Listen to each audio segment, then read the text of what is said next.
Chers frères et sœurs, je commence d'abord par souhaiter à chacun et chacune de nous une bonne fête du Christ roi de l'univers. Juste une petite parenthèse, dans l'Église catholique, nous avons 3 années liturgiques.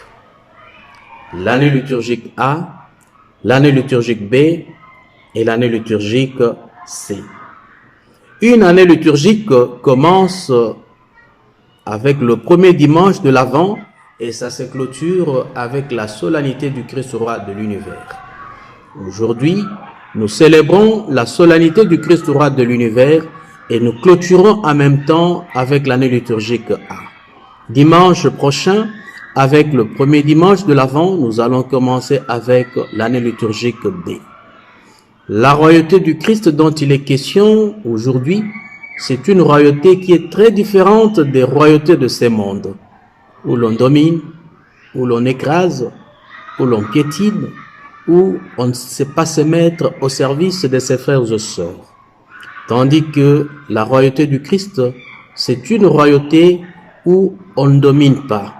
C'est une royauté où on sait aimer. C'est une royauté où on sait se mettre au service de ses frères et sœurs.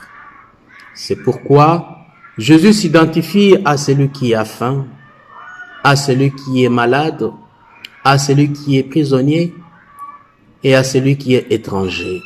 Et lui-même le dit très bien, chaque fois que vous l'avez fait à l'un de ses plus petits, c'est à moi que vous l'avez fait. Sa royauté s'exerce à travers les personnes qui ont faim et soif. Cette faim et cette soif, elle est d'abord matérielle. Ce sont toutes ces personnes qui manquent à manger et à boire. Ce sont toutes ces personnes qui ont du mal à nouer les 2 bouts du mois. Heureusement que parmi nous, il y a des frères et des sœurs qui savent se mettre debout pour aller à la rescousse de leurs frères en humanité. Il y a aussi des associations comme les Amis des Sœurs Emmanuel qui essaient de soutenir des frères et des sœurs qui vivent dans les pays du Sud, qui vivent surtout dans la précarité, pour les aider à sortir de cette précarité afin qu'ils arrivent à vivre réellement comme des êtres humains. Ça, c'est la faim et la soif matérielle. Nous avons aussi la faim et la soif immatérielle.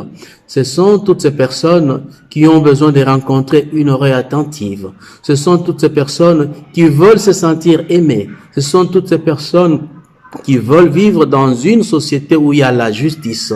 Ce sont toutes ces personnes qui veulent se sentir acceptées par leurs frères et sœurs. La royauté du Christ, c'est une royauté qui s'exerce à travers les personnes étrangères. Et parmi ces personnes étrangères, nous avons 2 catégories.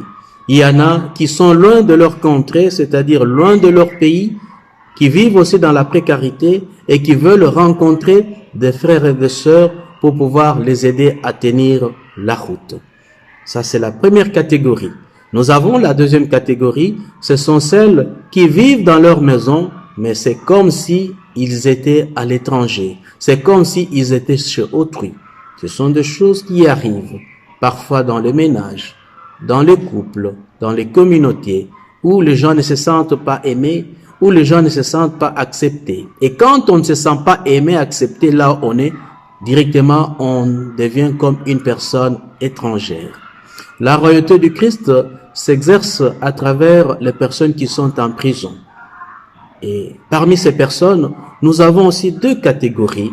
Il y a des prisonniers qui vivent dans les 4 murs, qui sont arrêtés à cause des actes qu'ils ont posés, à cause de ce qu'ils ont fait dans la société. Ça, c'est la première catégorie des prisonniers. Nous avons aussi des personnes qui sont prisonnières, par exemple, de l'alcool, de la drogue, des gens qui sont accros à des choses qui ne les aident pas à pouvoir être épanouis dans la vie. Ces personnes, nous pouvons nous dire qu'elles sont aussi en prison. La royauté du Christ s'exerce à travers les personnes malades réellement sur le plan physique. Ce sont toutes ces personnes que nous retrouvons sur le lit de l'hôpital qui ont besoin des frères et des sœurs pour pouvoir les aider à pouvoir accepter leur situation et surtout à leur donner de l'optimisme dans la situation dans laquelle il se retrouve. Nous avons aussi des malades sur le plan moral lorsqu'on vit dans l'égoïsme, on vit dans le mépris, on vit dans l'orgueil, on ne sait pas tenir compte de l'autre, on tient compte seulement de soi-même, de sa petite personne, sans tenir compte de son frère et de sa sœur. Là, on est déjà aussi en quelque sorte prisonnier et on est en quelque sorte une personne qui est malade et qui a besoin d'être guérie.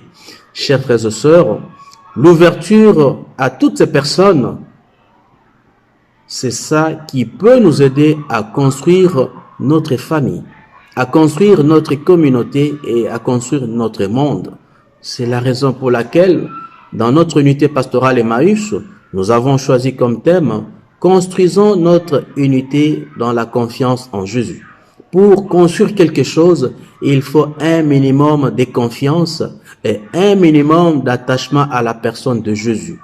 Le Christ roi de l'univers que nous célébrons aujourd'hui vient rappeler à chacun et chacune de nous le sens de la vraie royauté.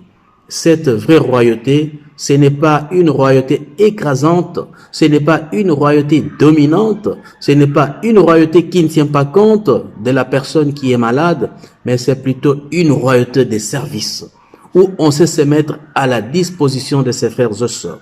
C'est une royauté d'écoute, c'est une royauté d'amour, c'est une royauté d'attention.